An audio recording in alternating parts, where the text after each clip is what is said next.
Je m'appelle Mélissa, j'ai 37 ans et je n'arrive toujours pas à croire ce que mes parents ont fait à ma fille Harper. Après avoir économisé chaque centime pendant des années pour l'université, ma douce jeune fille de 18 ans a été manipulée pour donner à ses grands-parents l'intégralité de son fonds de 42 000 $ pour une opération chirurgicale qui lui a sauvé la vie. 2 semaines plus tard, j'ai découvert qu'ils avaient donné 37 000 $ à ma nièce Amber pour une nouvelle voiture et des vacances en Europe. Harper était dévastée. Je n'ai pas crié ni proféré de menaces. J'ai préféré opter pour une justice calculée. Avant de poursuivre cette histoire, dites-moi d'où vous regardez dans les commentaires, et n'oubliez pas d'aimer et de vous abonner si vous pensez que la famille ne devrait jamais exploiter la confiance. Grandir avec Richard et Eleanor Wilson n'a pas été facile. Dès mon plus jeune âge, j'ai compris la hiérarchie tacite qui régnait dans notre maison. Ma sœur Diana était l'enfant chéri, belle, docile et prête à suivre le plan de vie soigneusement élaboré par nos parents. J'étais la rebelle, celle qui posait des questions, celle qui devait se ressaisir. Ce n'est pas que je sois un fauteur de troubles, loin s'en faut. J'avais simplement mes propres opinions, que mes parents interprétaient comme de la provocation. Lorsque j'ai rencontré Jason à l'université, j'ai eu l'impression d'avoir enfin trouvé quelqu'un qui appréciait ma voix. Nous nous sommes mariés jeunes, trop jeunes, en y repensant, et nous avons eu Harper alors que je n'avais que 19 ans. Mes parents ont clairement exprimé leur déception, suggérant que j'avais gâché mon potentiel. Pendant ce temps, Diana terminait ses études de commerce et sortait avec Mark, un homme de bonne famille que mes parents adoraient. Jason et moi avons eu des difficultés dès le début. Lorsqu'Harper avait 3 ans, il a accepté un emploi à l'autre bout du pays, disant qu'il avait besoin d'espace pour se retrouver. Les papiers du divorce sont arrivés 6 mois plus tard, accompagnés d'une pension alimentaire pour enfants pour le moins incohérente. Je me suis soudain retrouvée mère célibataire, titulaire d'un certificat d'aide-soignante, travaillant à plusieurs postes tout en essayant d'assurer la stabilité de Harper. Tu devrais retourner vivre chez toi, a suggéré ma mère lors d'un de nos appels hebdomadaires, sa voix mêlant inquiétude et condescendance, comme elle savait si bien le faire. Nous pourrons nous occuper de Harper pendant que tu trouveras une solution. Mais je savais ce qu'un déménagement signifierait, renoncer à mon indépendance et soumettre Harper à l'amour conditionnel que j'avais connu. A eu lieu de cela. J'ai loué un petit appartement de 2 chambres près d'une bonne école primaire et j'ai construit notre vie petit à petit. Diana a épousé Mark peu après l'obtention de son diplôme. Ils se sont installés dans une belle maison à 15 minutes de chez nos parents. 3 ans plus tard, ils ont accueilli Amber. Mes parents étaient aux anges et ont immédiatement endossé le rôle de grands-parents attentionnés. Ils ont assisté à chaque récital, à chaque match de football et à chaque événement scolaire. Pour Amber, ils étaient les grands-parents parfaits dont j'avais toujours rêvé lorsque j'étais enfant. Avec Harper, c'était différent. Il se souvenait de son anniversaire et de Noël, bien sûr, mais il y avait toujours une distance subtile. Lorsqu'Harper obtenait des A ou gagnait le concours de sciences, ma mère disait des choses comme « C'est merveilleux, ma chérie. Amber vient d'intégrer l'équipe de natation, tu sais. » Malgré cela, Harper est devenue une jeune femme incroyable. Responsable au-delà de son âge, elle a commencé à faire du babysitting à 12 ans, à garder des animaux à 14 ans et à travailler les week-ends à la librairie locale à 16 ans. Chaque dollar qu'elle gagnait était versé à son fonds d'études, que je complétais du mieux que je pouvais avec mon salaire d'infirmière. « Maman, je vais aller à Stanford ou à UCLA, me disait-elle, les yeux brillants de détermination. Il faut juste que j'économise suffisamment pour que tu n'aies pas à t'inquiéter. » Sa prise en compte de notre situation financière m'a brisé le cœur et m'a rempli de fierté à la fois. En dernière année, grâce à des bourses, à son travail et à une épargne prudente, Harper avait accumulé un peu plus de 42 000 $ pour ses études. Ce n'était pas suffisant pour 4 années complètes dans les écoles de ses rêves, mais c'était un début impressionnant. Ma situation s'est également améliorée.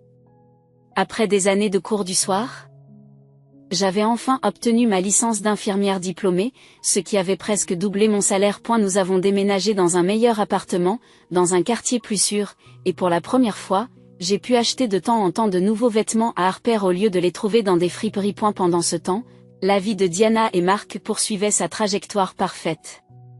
Mark est devenu associé dans son cabinet d'expertise comptable. Ils ont acheté une maison encore plus grande avec une piscine, et Amber est devenue une adolescente jolie et populaire qui semblait atteindre sans effort tout ce que mes parents appréciaient, le statut social, la reconnaissance athlétique et le bon type d'amis. Les réunions de famille sont devenues de plus en plus difficiles au fil des ans. Mes parents s'extasiaient sur les derniers exploits d'Amber tout en posant à Harper des questions polies mais superficielles sur l'école. Harper, toujours aimable, s'engageait avec enthousiasme auprès de ses grands-parents malgré leur favoritisme évident. Ce n'est pas grave, maman, m'a-t-elle dit après un Thanksgiving particulièrement douloureux où mon père avait annoncé qu'ils emmenaient Amber à Disney World. Grand-mère et grand-père ont juste plus en commun avec Amber. Je n'ai pas besoin de voyages coûteux. Sa maturité rendait la situation encore plus injuste. Malgré tout, Harper a maintenu une relation avec ses grands-parents, les appelant chaque semaine et les aidant à résoudre des problèmes technologiques. Elle semblait se soucier sincèrement d'eux, et ils semblaient l'apprécier, même si leur affection pâlissait en comparaison de celle qu'ils portaient à Amber. Au fur et à mesure que la dernière année d'études de Harper avance, les lettres d'acceptation commencent à arriver.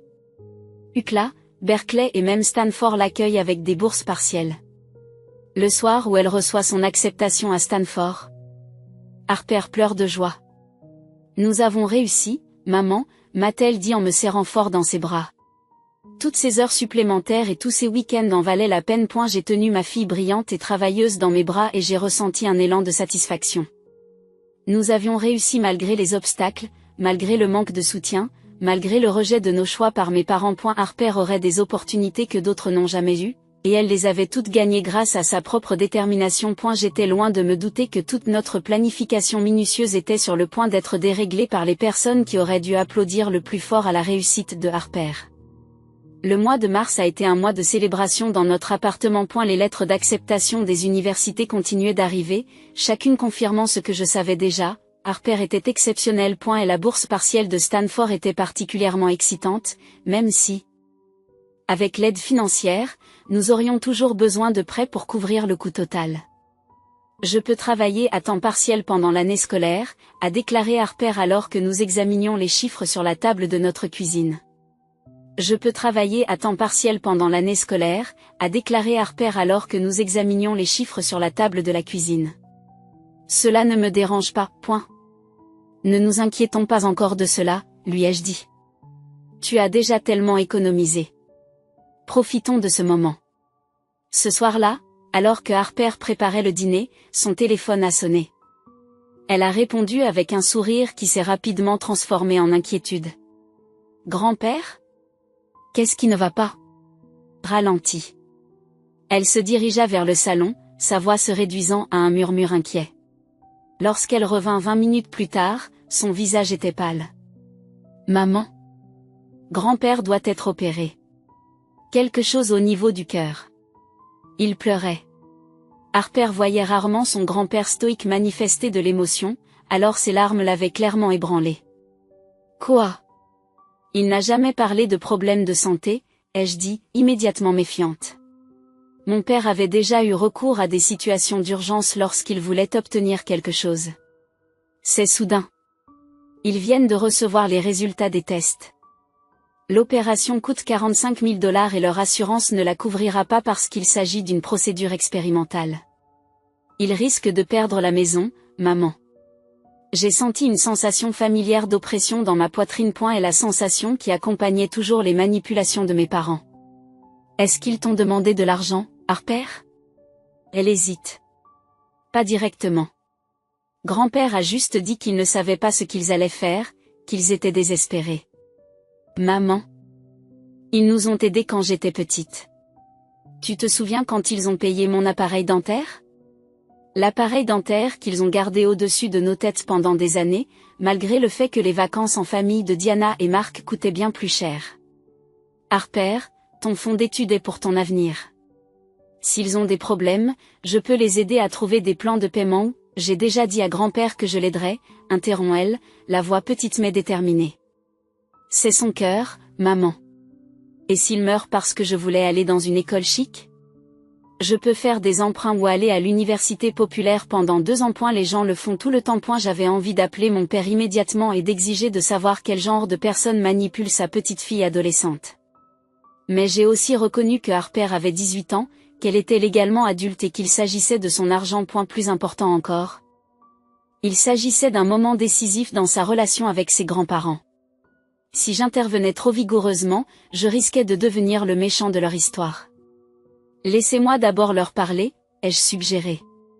Peut-être pouvons-nous partager les frais ou, ils ont besoin de l'argent cette semaine pour le rendez-vous préchirurgical, dit Harper.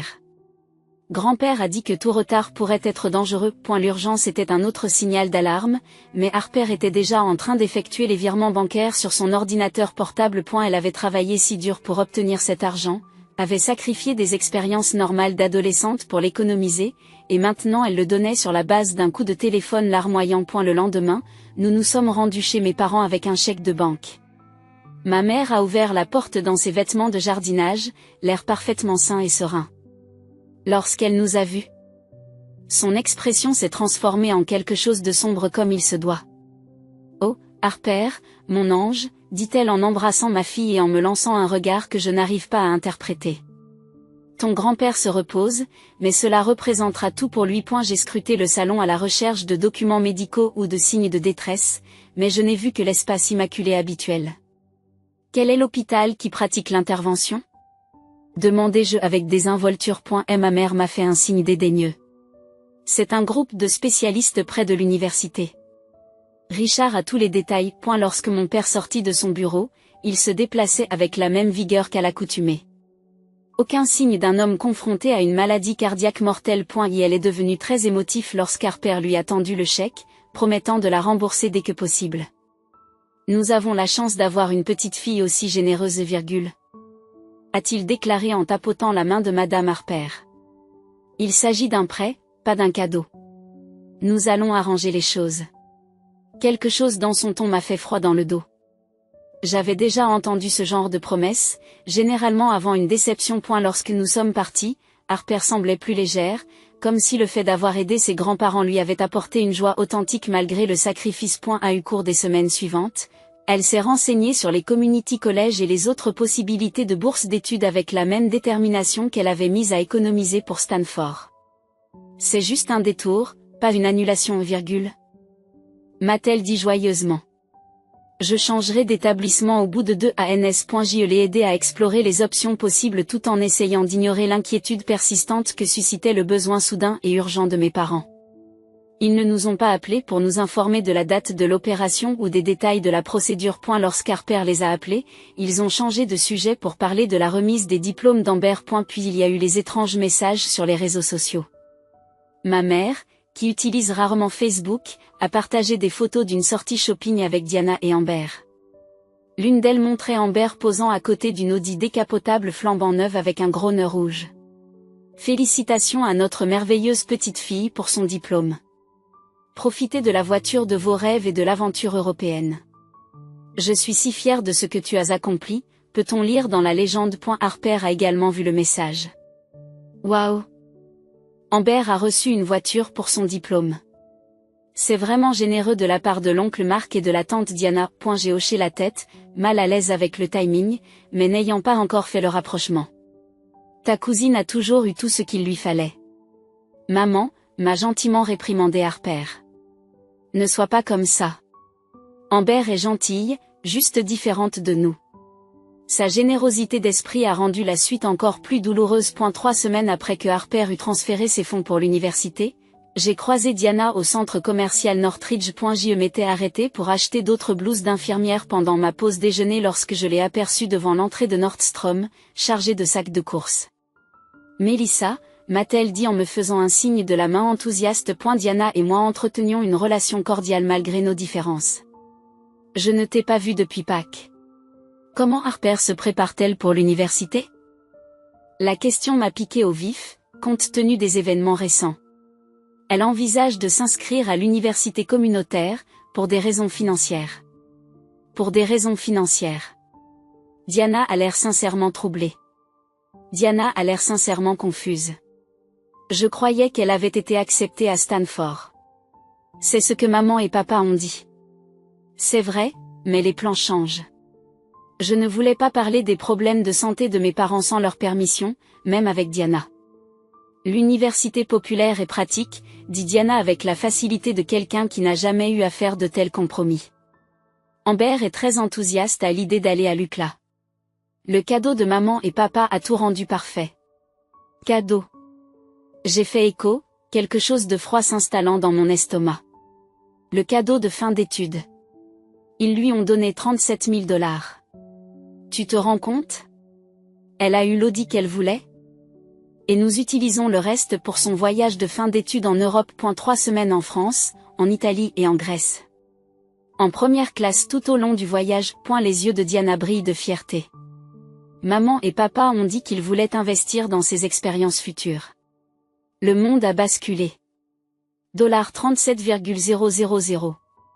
Presque la somme exacte que Harper leur avait donnée pour une intervention chirurgicale censée lui sauver la vie, et qui finance maintenant la voiture de luxe et les vacances européennes de ma nièce. Quand ont-ils décidé de ce cadeau?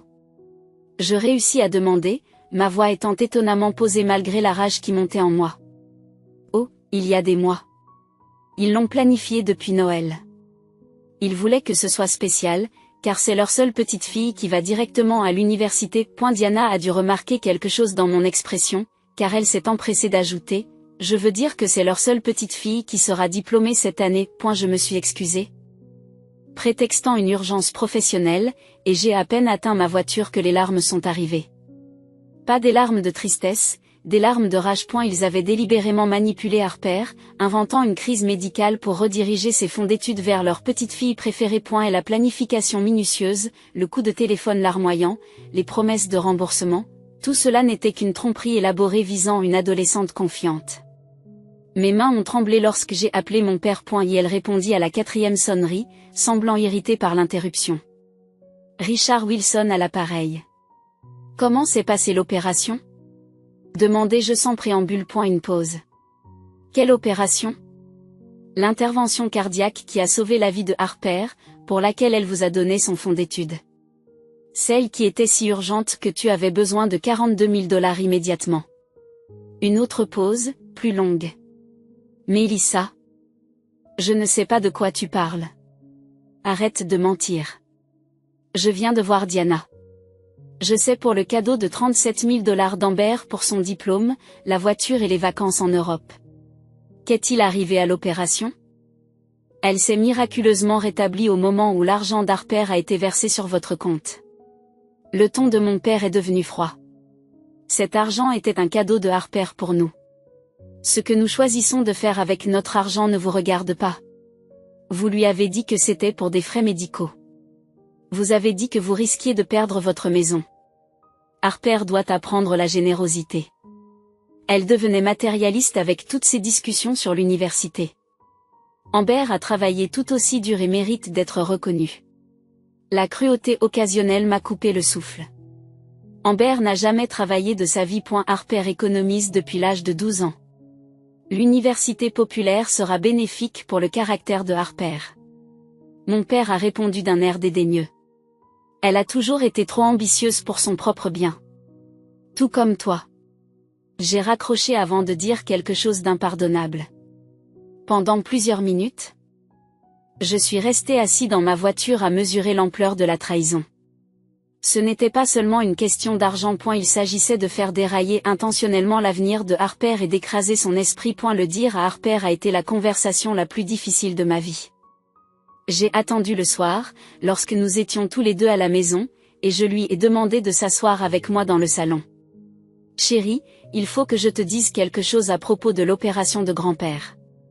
Son visage s'est immédiatement empli d'inquiétude. Son visage s'est immédiatement empli d'inquiétude. Est-ce qu'il va bien? Il s'est passé quelque chose? Il n'y a jamais eu d'opération, Harper. J'ai pris ses mains dans les miennes. J'ai rencontré tante Diana aujourd'hui. Tes grands-parents ont donné à Amber 37 000 $ pour son diplôme? Une voiture et un voyage en Europe. Ils le préparent depuis des mois. L'expression de Harper est passée de la confusion à l'incrédulité et à la dévastation en l'espace de quelques secondes. Mes grands-pères pleuraient. Il a dit qu'il pourrait mourir sans la procédure. Ils t'ont menti. Ils ont pris tes fonds pour l'université en sachant exactement ce qu'ils faisaient. Harper a retiré ses mains et s'est entouré de ses bras. Peut-être qu'il y a un malentendu. Peut-être qu'ils allaient utiliser l'argent du cadeau d'Amber pour l'opération, mais qu'ils ont trouvé un autre moyen de la payer. Même maintenant, elle essayait de trouver une explication qui ne ferait pas de ses grands-parents des monstres. Je lui ai montré les messages de Diana sur les réseaux sociaux. Les horodatages prouvant que les vacances avaient été réservées avant qu'il ne demande de l'argent. Les légendes sur l'organisation du cadeau de rêve d'Amber pour son diplôme depuis des mois. Appelez-les, ai-je suggéré à voix basse. Demandez-leur directement. Les mains de Harper tremblaient lorsqu'elle a composé le numéro de son grand-père et mis l'appel sur haut-parleur. Quand il a répondu, elle a demandé simplement « Grand-père, comment te sens-tu après l'opération ?» Le long silence qui suivit fut accablant. Finalement, mon père s'est éclairci la gorge. « Harper, tu dois comprendre que les adultes prennent parfois des décisions compliquées pour le bien de tous. Y a-t-il jamais eu d'opération ?» La voix de Harper était à peine audible. « L'argent que tu nous as donné est utilisé à bon escient dans la famille. Amber a travaillé dur et Harper a mis fin à l'appel, a posé son téléphone avec une précision peu naturelle et s'est dirigée en silence vers sa chambre. Je l'ai trouvé quelques minutes plus tard, le regard perdu dans sa lettre d'acceptation à Stanford. « Pendant des années » a-t-elle chuchoté. « Pendant des années ? J'ai travaillé 2 fois plus et je n'ai pas eu de vie sociale. Je ne suis pas allée au bal de fin d'année parce que j'avais pris un travail de baby-sitter supplémentaire ce soir-là. Je n'ai pas acheté de nouveaux vêtements depuis 2 ans. Tout ça pour rien. Je me suis assise à côté d'elle et je l'ai prise dans mes bras alors qu'elle s'effondrait enfin. Harper a pleuré jusqu'à ce qu'elle n'ait plus de larmes, son corps tremblant de 4 années d'expériences adolescentes différées et de rêves anéantis. Cette nuit-là, je l'ai entendue à travers le mur à 2 heures, 3 heures, 4 heures du matin, agitée et réveillée. Le lendemain matin, ses yeux étaient gonflés, mais son expression s'était durcie comme je ne l'avais jamais vue auparavant. « Je veux les appeler » annonce-t-elle au petit déjeuner. « Je veux les entendre m'expliquer. » J'ai acquiescé, respectant son besoin d'en finir. Harper a passé l'appel depuis la table de notre cuisine. La colonne vertébrale droite et la voix remarquablement stable alors qu'elle demandait à ses grands-parents d'expliquer leurs actions. « On s'est toujours occupé de toi » a dit ma mère d'un ton dédaigneux. Amber avait plus besoin de cette opportunité que d'une éducation hors de prix. « J'ai gagné cet argent moi-même » a rétorqué Harper. « Chaque dollar. Et maintenant, tu as appris une leçon importante sur les priorités » a ajouté mon père. « La famille passe en premier, pas les ambitions égoïstes. » Lorsqu'Harper a raccroché, elle m'a regardé avec des yeux clairs. Ils ne voient rien de mal à ce qu'ils ont fait. Ils croient vraiment qu'Amber mérite mon argent plus que moi. À cet instant, j'ai vu mourir l'innocence de ma fille, sa conviction que la famille était synonyme d'amour et de soutien inconditionnel. Ce qui l'a remplacé, c'est une sagesse douloureuse qu'aucune jeune fille de 18 ans ne devrait l'avoir à acquérir. Une semaine après notre découverte, ma mère nous a appelés pour nous informer qu'ils organisaient un dîner de remise de diplôme pour Amber et que toute la famille devait y assister. L'ordre implicite était clair. Nous devions nous présenter et faire comme si rien ne s'était passé.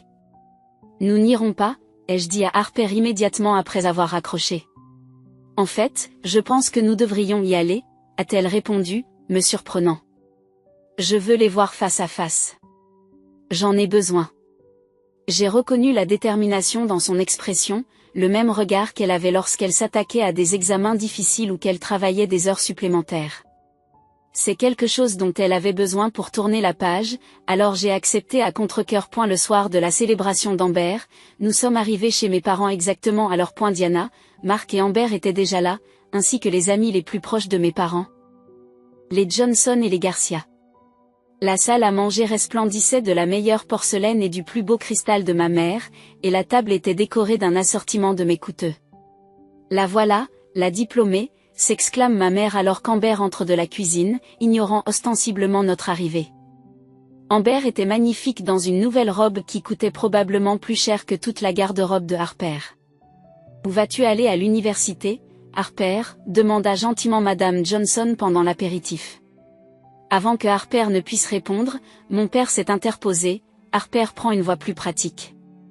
L'université populaire est vraiment ce qu'il lui faut. Les jointures de Harper ont blanchi autour de son verre d'eau, mais sa voix est restée stable.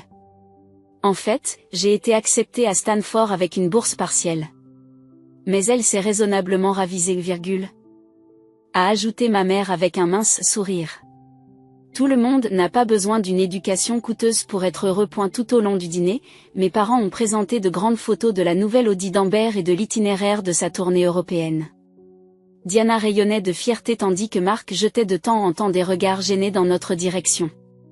3 semaines dans les meilleurs hôtels d'Europe, annonce mon père. Rien que le meilleur pour notre diplômé. Des vols en première classe, des visites privées du Louvre. Ça a l'air cher, commente Madame Garcia. Cela vaut chaque centime, a répondu ma mère. C'est un investissement dans l'avenir d'Amber. Ce sont ces expériences qui forment les jeunes qui réussissent. Harper s'est excusée pour aller aux toilettes. Comme elle n'est pas revenue au bout de 10 minutes, je l'ai trouvée dans la chambre d'amis, assise sans bouger sur le bord du lit. Je ne peux pas faire ça, murmure-t-elle. Il l'affiche. Maman. Mon avenir a payé ses vacances. Je lui ai pris la main. Nous pouvons partir tout de suite. Elle a acquiescé, essuyant une larme. Nous sommes retournés dans la salle à manger où le dessert était servi, un gâteau élaboré décoré de félicitations Amber et Hucklabund dans un glaçage violet. Nous devons sortir, ai-je annoncé en aidant Harper à enfiler sa veste. Avant le gâteau? C'est impoli, me dit ma mère. En parlant d'impolitesse, j'ai répondu, incapable de me contenir plus longtemps, je pense que voler les fonds de l'université de votre petite fille par une tromperie délibérée en fait partie. La salle est devenue silencieuse. Les Johnson et les Garcia échangent des regards confus.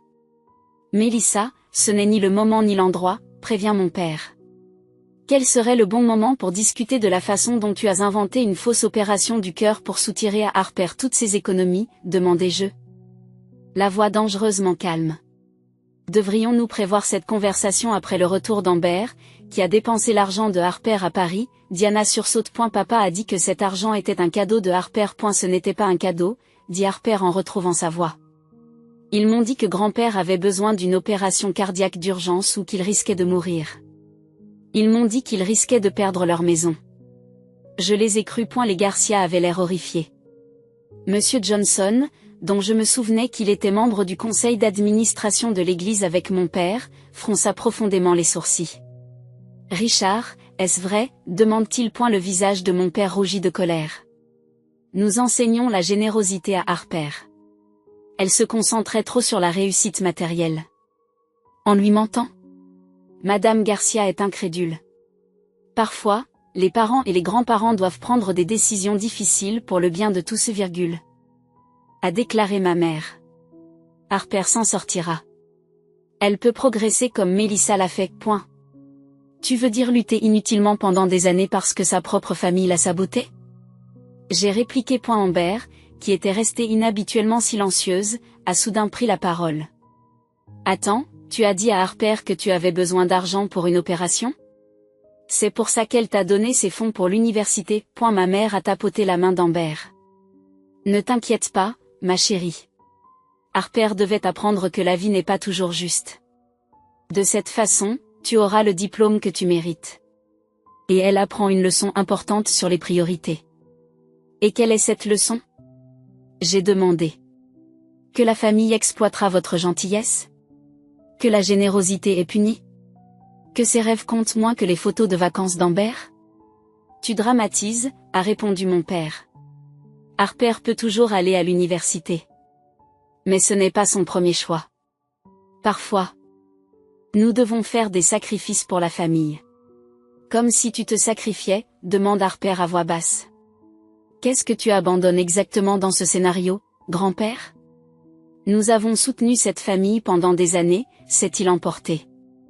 Tes appareils dentaires, tes cadeaux de Noël.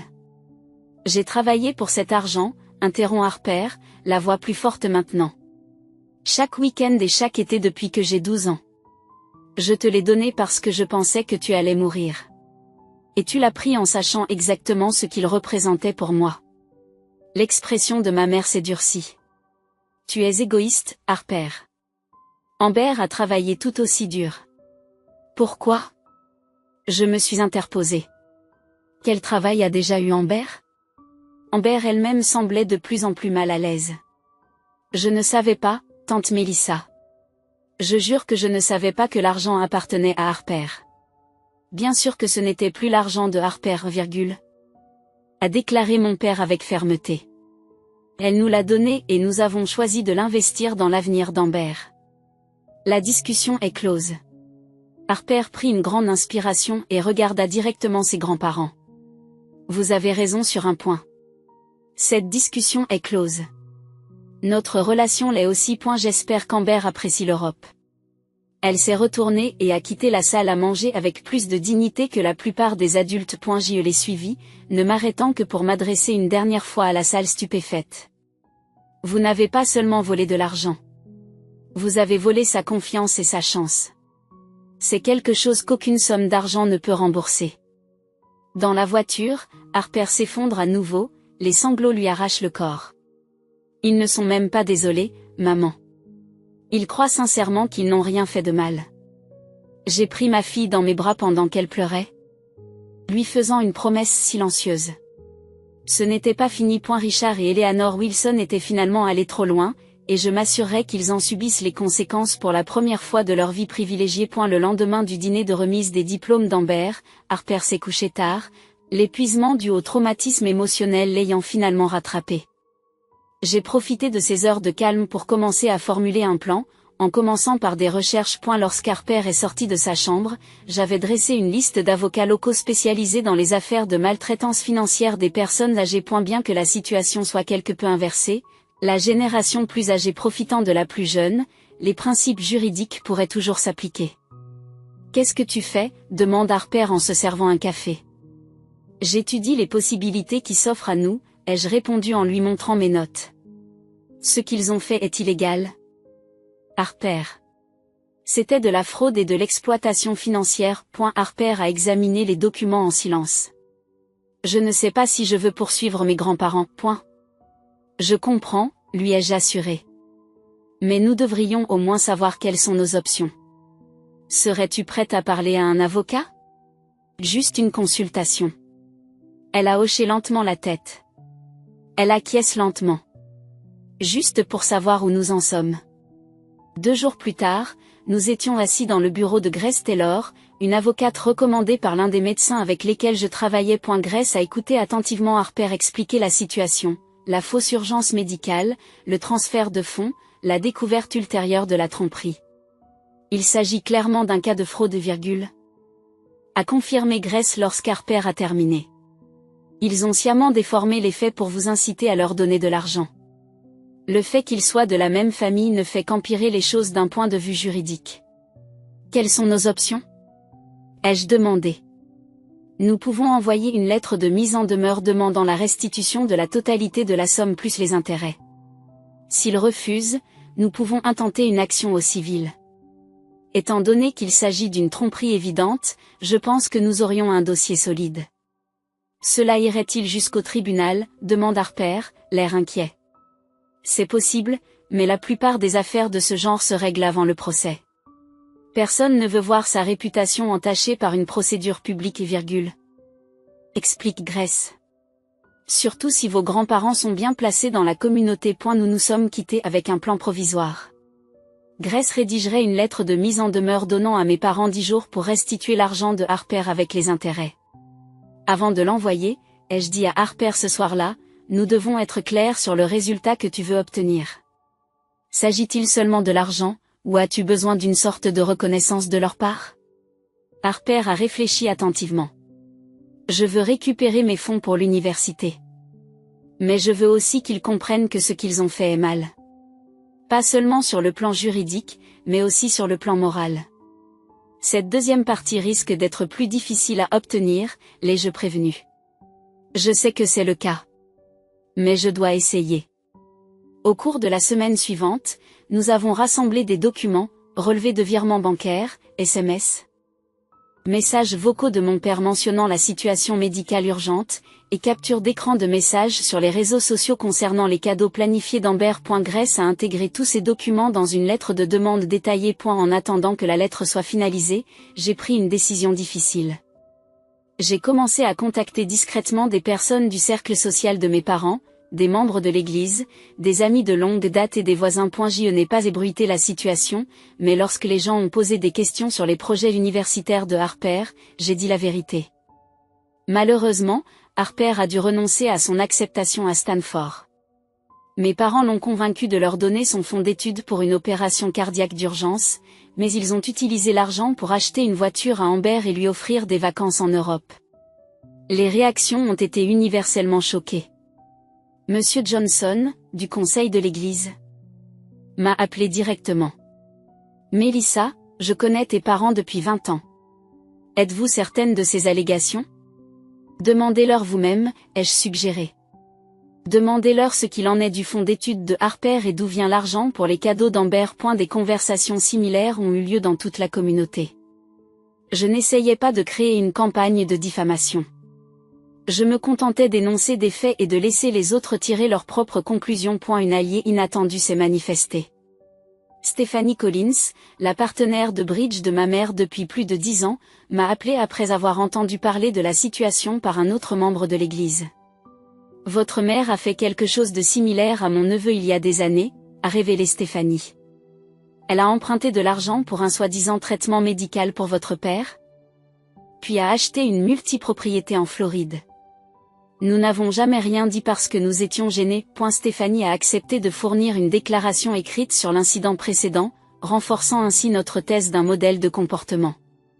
Lorsque la lettre de grèce est prête, Harper la lit attentivement avant de la signer. Les demandes étaient simples. Remboursement des $42 000 plus 10% d'intérêt dans les 10 jours, sous peine de poursuite judiciaire et d'une éventuelle inculpation au pénal pour escroquerie.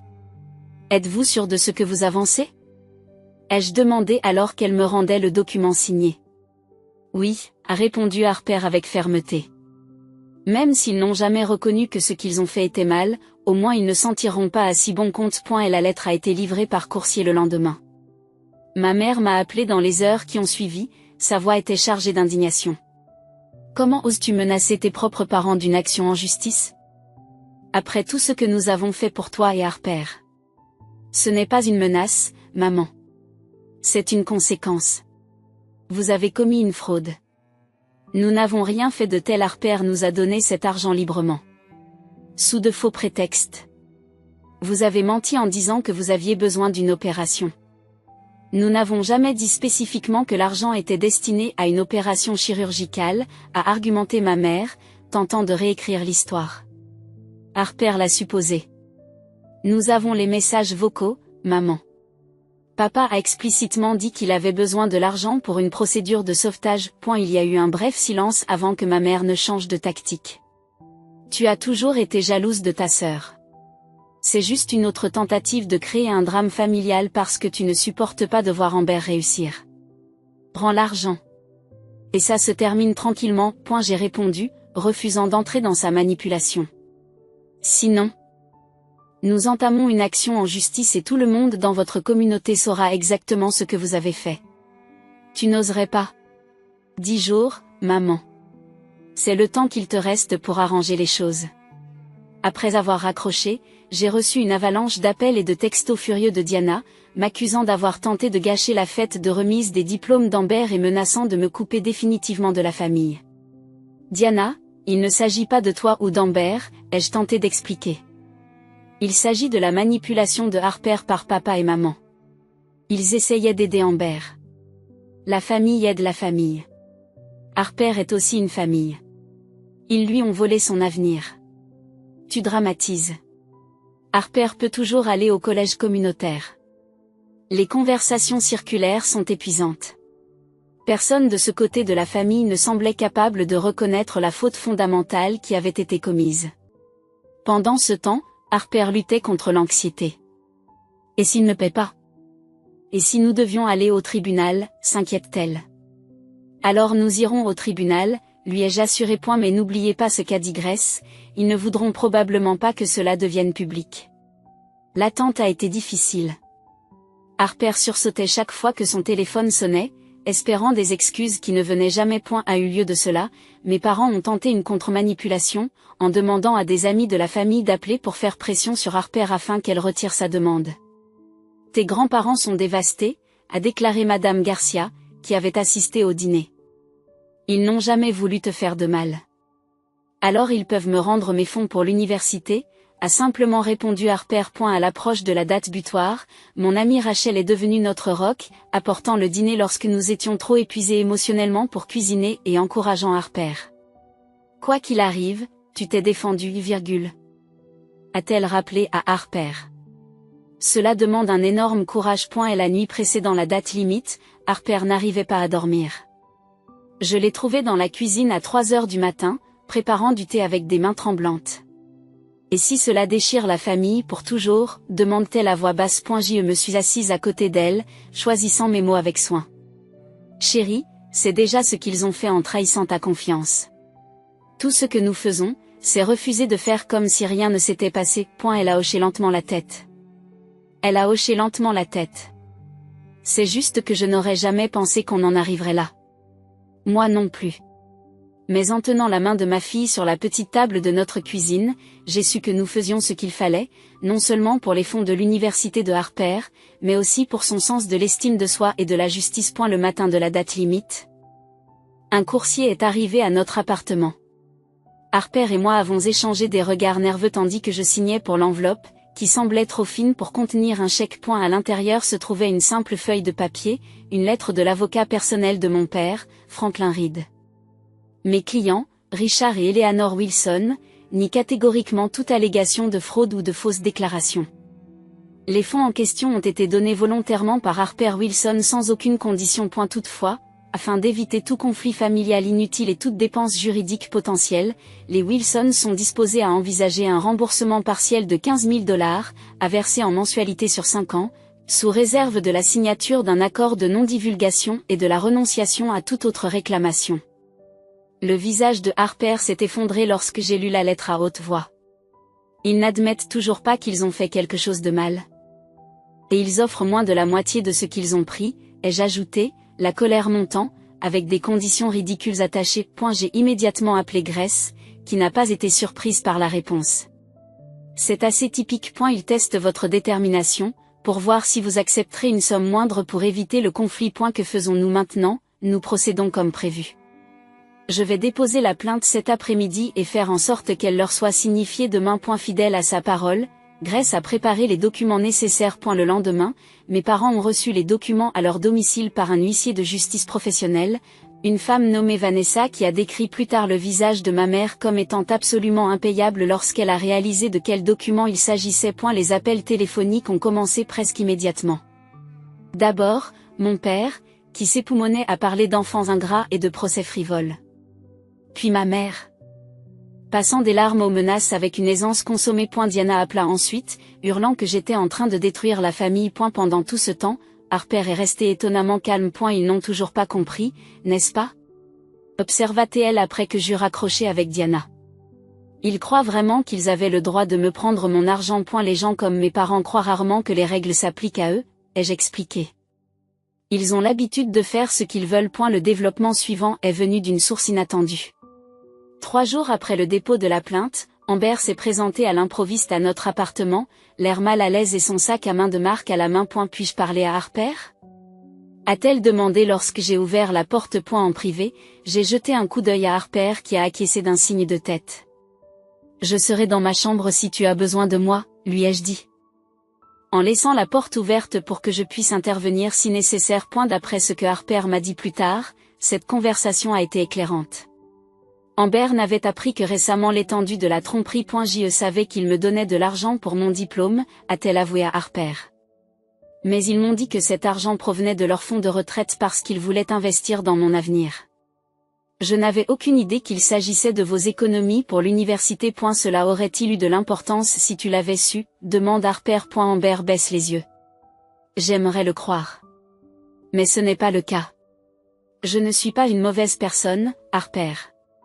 Peut-être gâté, mais je ne voudrais pas délibérément te priver de ton avenir. Selon Harper.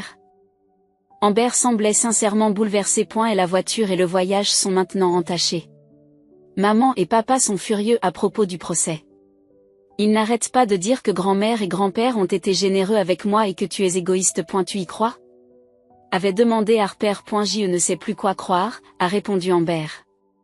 Mais je sais que si quelqu'un mentait pour me soutirer de l'argent, je serais bouleversé moi aussi. Avant de partir, Amber a serré Harper dans ses bras, maladroitement. Je suis désolée de ce qui s'est passé. Je suis vraiment désolée. Et la visite a laissé Harper pensive. Elle est le produit de son environnement. Tout comme nous, observe-t-elle. La différence, c'est que nous avons dû apprendre l'autonomie alors qu'elle a appris le droit. Une semaine après avoir signifié l'action en justice, nous avons reçu une autre communication. Cette fois, il s'agissait d'une demande de réunion privée de la part de mon père. Il a suggéré Neutral Territory. Le bureau de l'ami de la famille et médiateur, Thomas Walker. Grace a conseillé la prudence, mais a pensé que la réunion pourrait être productive. Emmenez-moi avec vous, a-t-elle suggéré. Écoutons ce qu'ils ont à dire. La réunion est fixée au samedi suivant. Harper a décidé d'y assister, voulant faire face à ses grands-parents directement. En arrivant au bureau de Thomas, nous avons trouvé mes parents déjà assis, l'air sombre. L'avocat de mon père, Franklin Reed, était assis à côté d'eux. Diana et Mark brillaient par leur absence. Merci d'avoir accepté cette discussion, commence Thomas de manière formelle.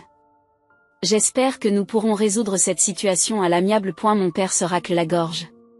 Ce procès est inutile et blessant. Nous sommes une famille. Les familles ne se font pas de procès entre elles. Les familles ne s'escroquent pas non plus les unes les autres, a répliqué Grace. Votre petite fille, étudiante à Honor, a travaillé pendant des années pour économiser en vue de l'université. Vous avez inventé une urgence médicale pour prendre cet argent, puis vous l'avez dépensé en articles de luxe pour un autre petit enfant. Voilà les faits. Harper nous a donné cet argent volontairement, a insisté ma mère. Sous de faux prétextes, ai-je ajouté. C'est la définition de la fraude. Nous avons toujours eu l'intention d'aider Harper à payer l'université un jour ou l'autre, a affirmé mon père. Mais pas cette école californienne hors de prix. Harper, qui était restée silencieuse jusqu'à présent, a finalement pris la parole. Quand aviez-vous l'intention de m'aider? Après que j'ai abandonné mes rêves? Après que je me sois contentée de moins que ce que j'avais appris? Mes parents ont échangé un regard, visiblement peu préparé à une question directe de la part de Harper. Ta tante et ton oncle n'avaient pas les moyens d'offrir à Amber les cadeaux qu'elle méritait, expliqua ma mère. Comme si cela justifiait tout. Nous avons cherché à équilibrer les besoins de la famille. En me volant, demanda Harper. En quoi est-ce un équilibre? Franklin tente de réorienter la conversation. Les Wilson sont prêts à augmenter leur offre à $25 000 payables immédiatement avec les mêmes conditions de non-divulgation. Grace secoue la tête. Notre demande reste inchangée. La restitution intégrale de $42 000, plus 10% d'intérêt et les frais de justice. C'est ridicule, s'est emporté mon père. Nous n'avons plus ce genre d'argent qui traîne. Alors tu n'aurais pas dû dépenser les fonds de l'université de Harper pour la voiture et les vacances d'Amber. J'ai répondu calmement. C'est toi qui as créé cette situation. Tu peux y remédier. En vendant la voiture? Suggère Harper. En annulant le voyage en Europe. De la même manière que j'aurais dû faire des sacrifices si j'avais eu besoin d'argent.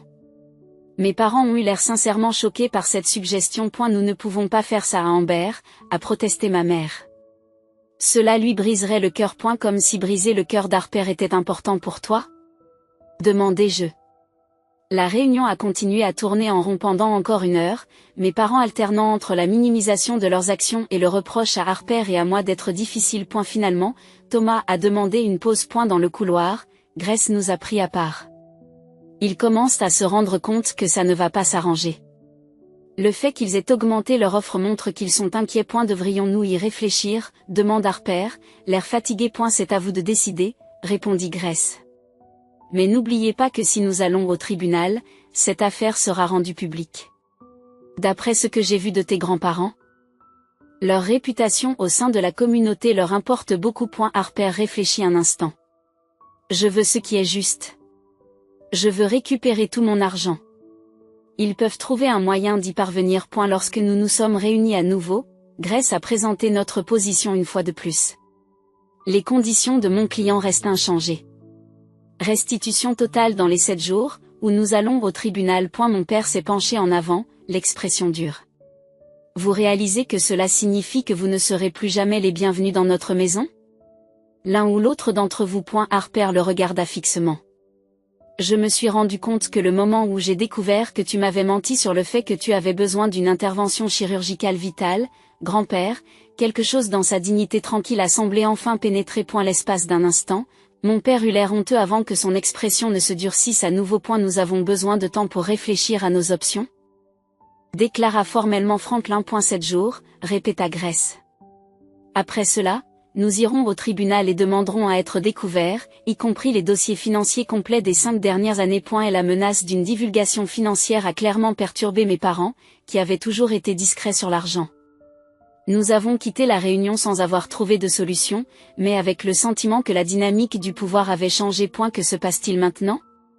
M'a demandé Harper en rentrant chez elle. Nous attendons, lui ai-je répondu.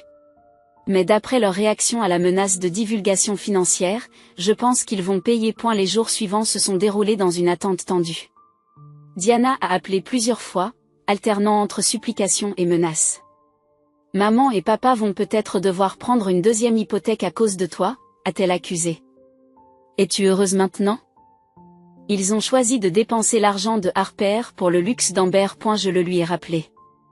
Ce sont leurs décisions, pas les nôtres. Le 6e jour, Thomas a appelé. Les Wilson ont accepté de payer le montant total plus les intérêts, nous a-t-il dit. Ils veulent nous remettre le chèque en personne. Grace nous a déconseillé de les rencontrer en privé. Demandez-leur de remettre le chèque à mon bureau. Je le vérifierai avant que vous n'ayez d'autres contacts.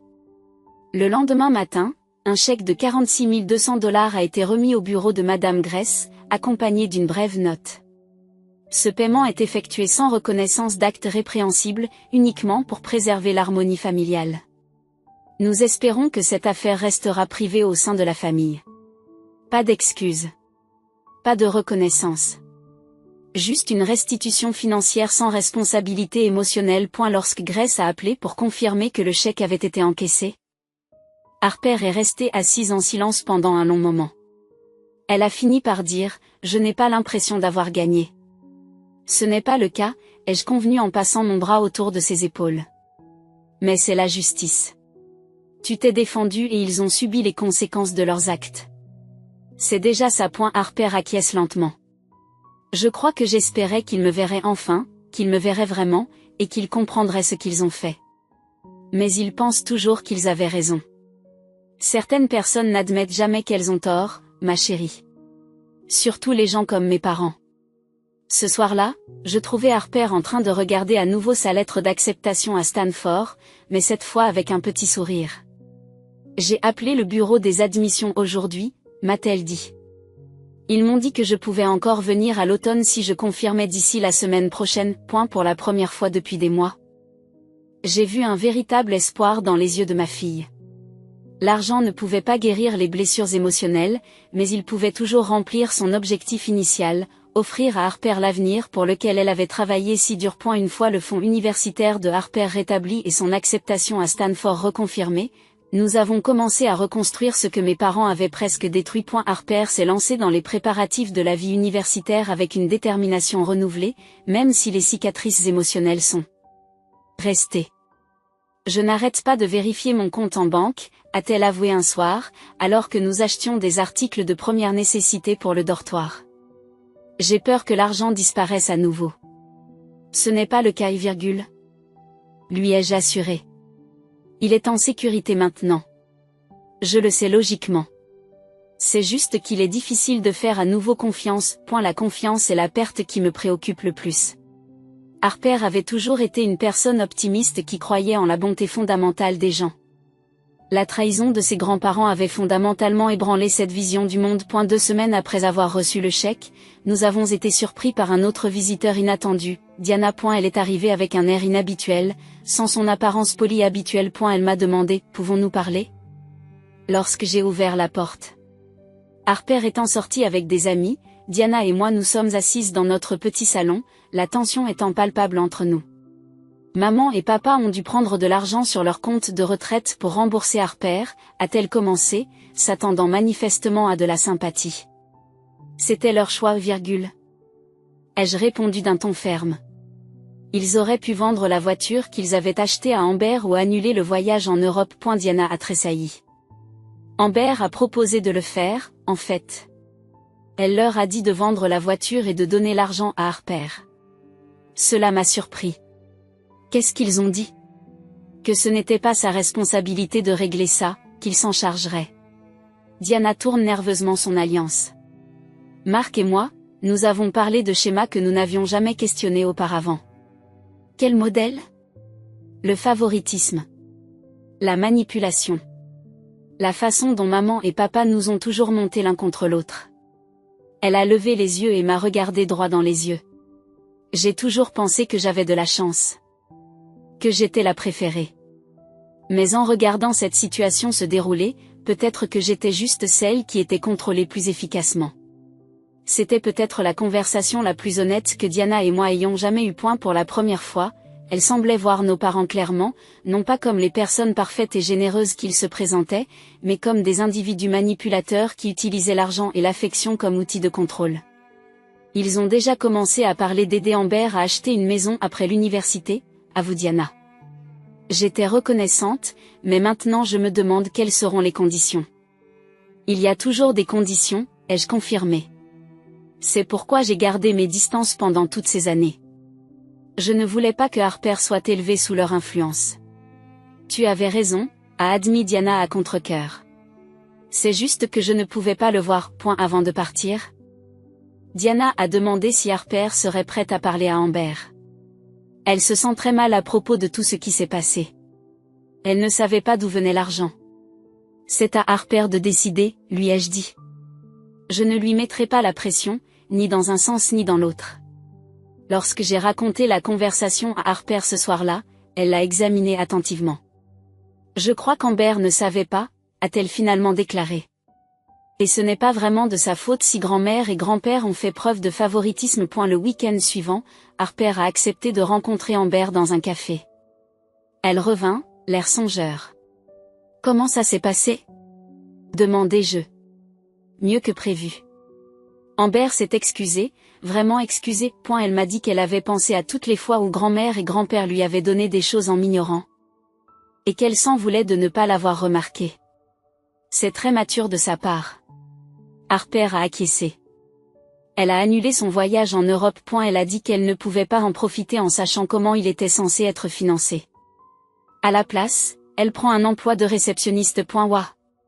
C'est un grand changement pour Amber. Je pense que cette situation a réveillé beaucoup de gens, observe Harper. Moi y compris. Au fil des semaines, Harper a réfléchi à son expérience. Elle a écrit un journal détaillé sur l'importance de l'indépendance financière et le danger de la manipulation déguisée en amour. Lorsque son ami Zoé a subi des pressions de la part de parents qui voulaient lui emprunter l'argent de son diplôme, Harper l'a aidé à fixer des limites. La chose la plus importante que j'ai apprise, a-t-elle dit à Zoé, c'est que le véritable amour ne vous prive pas de vos rêves. Il vous aide à les réaliser. Mes parents n'ont pas essayé de nous contacter directement. Par l'intermédiaire de Diana, j'ai appris qu'ils disaient à des amis que nous leur avions extorqué de l'argent et qu'ils refusaient maintenant tout contact par dépit. Leur récit omettait commodément les moyens frauduleux par lesquels ils avaient obtenu l'argent de Harper en premier lieu. Harper a décidé de leur envoyer une dernière lettre avant de partir pour l'université. Elle me l'a montré avant de l'envoyer, un message réfléchi et mature qui m'a brisé le cœur par sa sagesse. Chère grand-mère et grand-père, écrit-elle, je ne vous écris pas pour poursuivre le conflit, mais pour tourner la page. Ce qui m'a fait le plus mal, ce n'est pas l'argent, mais le fait de savoir que vous accordiez si peu d'importance à mon avenir.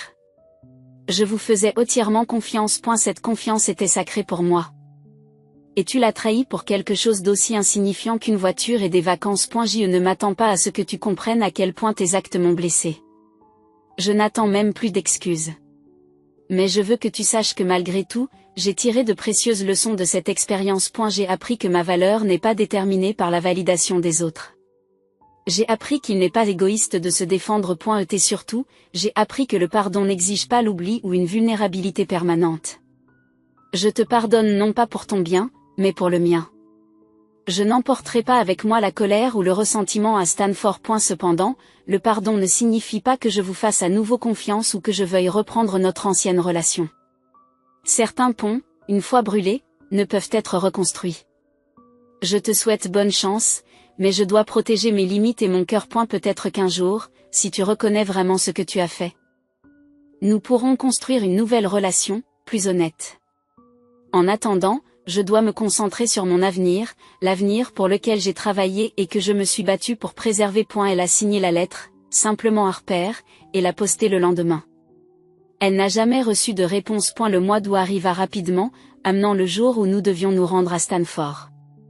Alors que nous remplissions la voiture avec les affaires de Harper, j'étais extrêmement fière de la résilience de ma fille. Elle avait été trahie par des personnes qui auraient dû la protéger, s'était battue pour la justice contre une forte opposition et en était ressortie plus forte. Es-tu prête? Ai-je demandé alors que nous nous apprêtions à quitter notre appartement. Harper a regardé autour d'elle la maison que nous avions partagée, l'air pensif. Je pense que oui. Pas seulement pour l'université, mais pour tout ce qui va suivre. Je suis très fière de toi, Harper. Pas seulement pour ton admission à Stanford, mais aussi pour la façon dont tu as géré ces derniers mois. Tu as fait preuve d'une force et d'une dignité incroyables. J'ai eu un bon exemple, a-t-elle répondu en me serrant fort dans ses bras. Tu n'as jamais laissé personne déterminer ta valeur, maman. Tu m'as appris à me défendre en me montrant comment faire. Alors que nous traversions les frontières de l'État en direction de la Californie, Harper est restée silencieuse pendant un long moment avant de dire « J'ai réfléchi à ce que j'ai appris de tout cela. » Qu'est-ce que c'est? La famille n'est pas qu'une question de sang. Il s'agit de savoir qui vous soutient quand c'est important. Qui voit votre valeur et respecte vos rêves. Elle m'a regardé en souriant. Selon cette définition, tu es ma seule vraie famille. Et c'est suffisant. Ce n'était pas la fin heureuse que j'avais imaginée pour la relation de Harper avec ses grands-parents. Il n'y a pas eu de réconciliation déchirante, ni de prise de conscience profonde de la part de mes parents du mal qu'ils avaient causé. Mais il y a eu quelque chose de peut-être plus précieux. La compréhension par Harper de sa propre valeur et de son droit à être traité avec respect. 3 mois après le début de son premier semestre, Harper m'a appelé pour me parler de ses cours et de ses nouveaux amis. J'ai dîné avec Amber le week-end dernier, dit-elle avec désinvolture. Elle est venue me rendre visite en voiture. Comment c'était? Bien, en fait. Elle est différente maintenant, elle travaille à temps partiel, elle paie pour ses propres affaires. Elle a dit que Diana et Marc ont commencé à mettre plus de limites avec grand-mère et grand-père aussi. C'est peut-être là le résultat le plus inattendu de tous. L'effet d'entraînement de la prise de position de Harper en faveur de la justice, qui a lentement transformé la dynamique au sein de la famille. Aujourd'hui, Harper s'épanouit à Stanford, où elle étudie la psychologie en vue de devenir conseillère spécialisée dans les traumatismes familiaux. Je veux aider les gens à reconnaître la manipulation et à fixer des limites saines, me dit-elle. Parfois, la chose la plus aimante que l'on puisse faire est de s'opposer fermement à ceux qui veulent vous diminuer. Quant à mes parents, ils poursuivent leur vie comme avant, même si leur cercle social s'est considérablement réduit depuis que la vérité sur leurs actes est apparue. Diana m'a dit qu'ils mentionnaient rarement Harper ou moi, comme si le fait de nous effacer les aidait à éviter d'affronter leur comportement. Le chemin de la guérison n'est pas toujours celui auquel on s'attend. Parfois, il ne s'agit pas de se réconcilier, mais plutôt d'avoir le courage de s'éloigner des relations toxiques, même lorsqu'il s'agit de relations familiales. Parfois, l'amour signifie lâcher prise et notre valeur n'est pas déterminée par ceux qui ne peuvent pas l'avoir. Et si vous êtes confronté à une situation similaire avec des membres de votre famille qui vous manipulent, vous exploitent ou ne respectent pas vos limites, rappelez-vous la sagesse durement acquise de Harper. Le véritable amour vous élève. Il ne vous démolit pas. Vous méritez d'avoir dans votre vie des personnes qui célèbrent vos rêves plutôt que de les saboter. Avez-vous déjà dû fixer des limites difficiles à respecter avec des membres de votre famille? Comment avez-vous géré la situation? Partagez vos expériences dans les commentaires ci-dessous. Si cette histoire a résonné en vous, merci d'aimer, de vous abonner et de la partager avec quelqu'un qui pourrait avoir besoin d'entendre que se défendre n'est pas égoïste. C'est essentiel. Merci d'avoir écouté notre voyage et puissiez-vous trouver la force de protéger votre propre valeur, comme Harper l'a fait.